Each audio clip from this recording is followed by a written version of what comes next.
I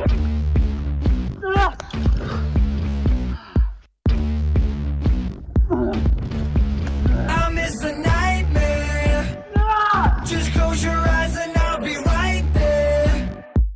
I'll bring the thunder and the lightning. The first dirtbag I ever met told me, some people are so poor, all they have is money. And I've always like sort of internalized that and thought that that was kind of a mantra of mine.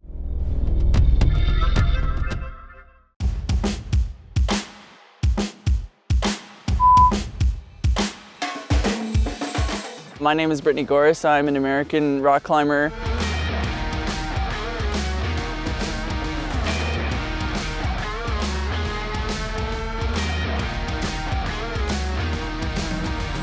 I'm a trad climber mostly, and I live full-time on the road in pursuit of climbing.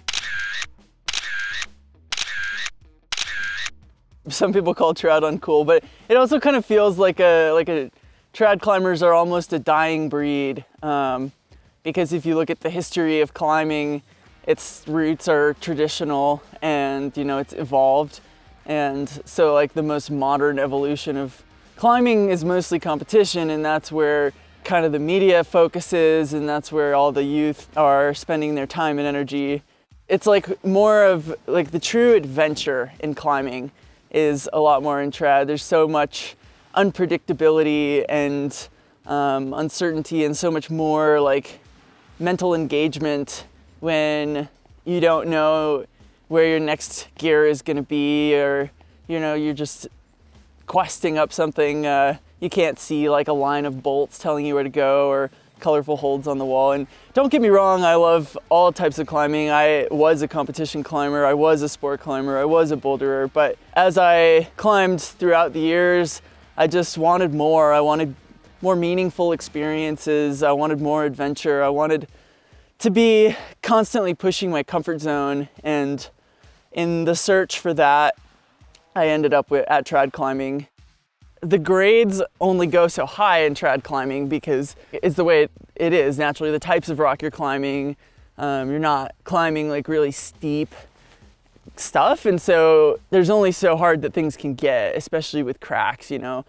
Once they just can only go so small and you can't get your fingers in them, and then it like can only be so hard. And so there's sort of like a cap that's a bit lower than with sport climbing. There's different progressions that you can take, and one of them is that it just gets scarier or more dangerous and more run out, you know, and the gear just gets smaller and worse. And I have, you know, climbed a number of routes where that was the case, and it's not necessarily what I look for in my climbing experiences, because I want to like overcome fear and get to a place where I have like a really solid mental head and I'm never afraid while trad climbing, by pushing myself on routes that are maybe a little less secure in the gear. But I don't necessarily want to be out there climbing rated R routes where I could actually severely injure myself.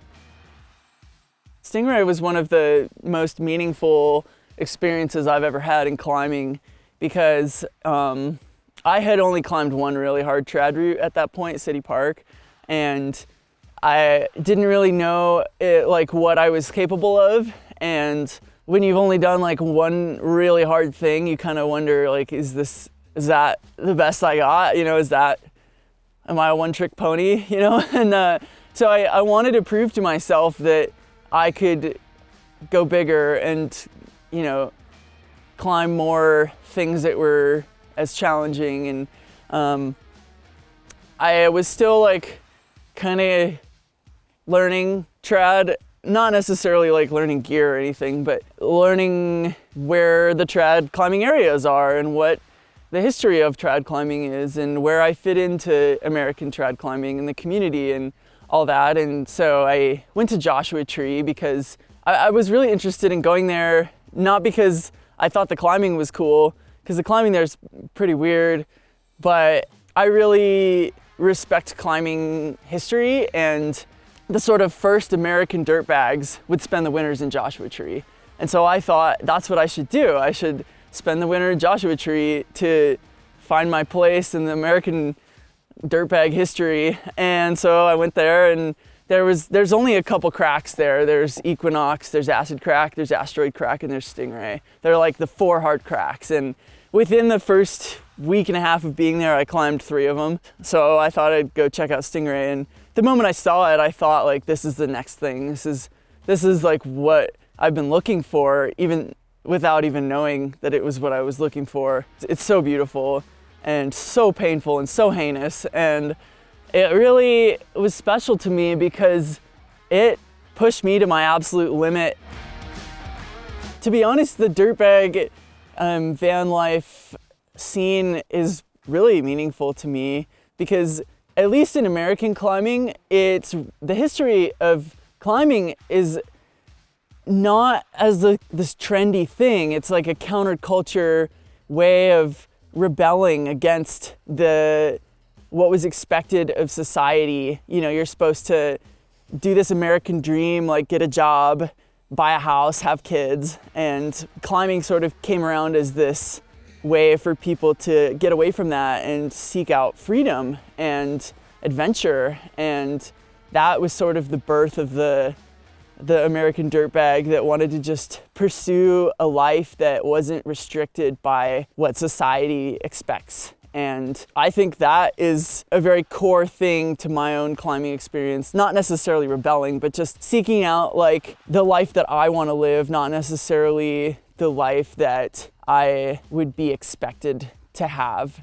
I've been living on the road for 3 years, and they have been the best 3 years of my life by such a huge amount. A lot of climbing gear, my backpack, and this large bag of bones.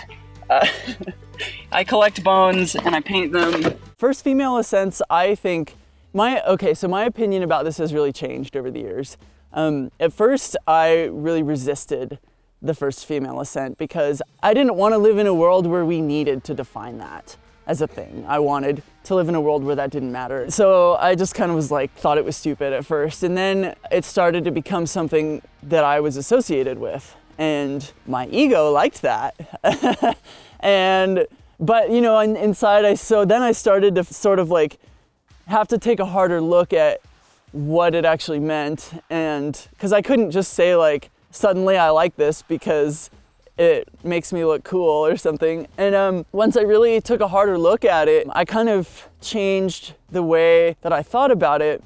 And the way I see it now is making a big deal out of a first female ascent is sort of like the argument between equity and equality.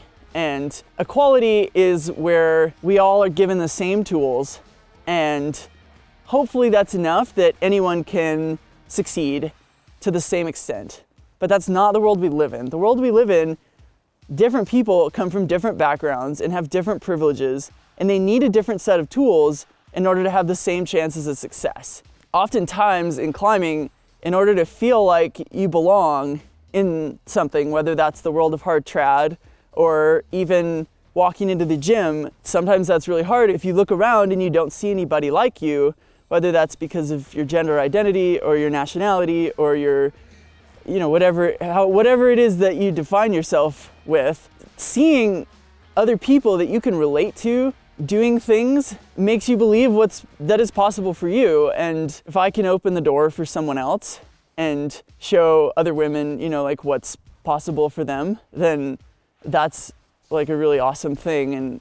And so I do think it's important. And, you know, maybe in a perfect world one day we won't have to make a big deal out of it anymore. But until that day, I think it's worth acknowledging.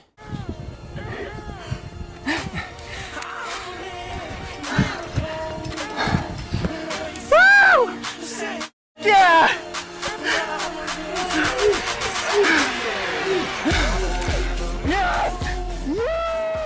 I'm still trying to figure out what's next for me, to be honest, because in the last year of my climbing, I'm very goal driven, and I always set, you know, like a couple different types of goals, like short-term goals and long-term goals, and then what I consider like my crazy dreams. And those are like the things that really inspire you, but like you don't know if you'll ever get there. And a couple of the things that I thought were my crazy dreams, I accomplished. And it sort of left me looking for like what the next thing is. I do have some goals, short-term and long-term routes I want to do. But as far as like where I really, what the ultimate goal would be, I'm still looking for that. But in the meantime, I've gotten really interested in big wall climbing. I'd like to go back to Yosemite and climb some harder big walls.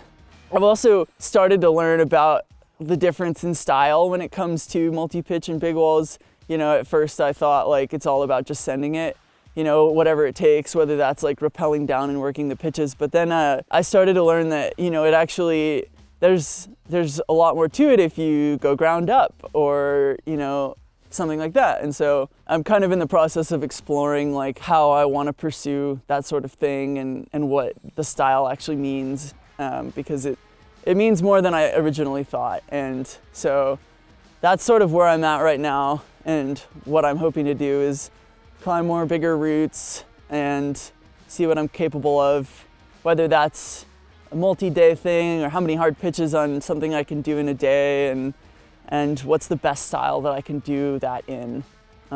So that's what I'm aiming for in the future. If you give a dirtbag a shower, she'll probably ask to do laundry. While she's waiting for her laundry, she's going to ask if you have Wi-Fi. Once she knows you've got good Wi-Fi, she'll try and stay for dinner. After you feed her dinner, she'll probably want a drink. After she's had a few drinks, she'll ask if she can just sleep in your driveway.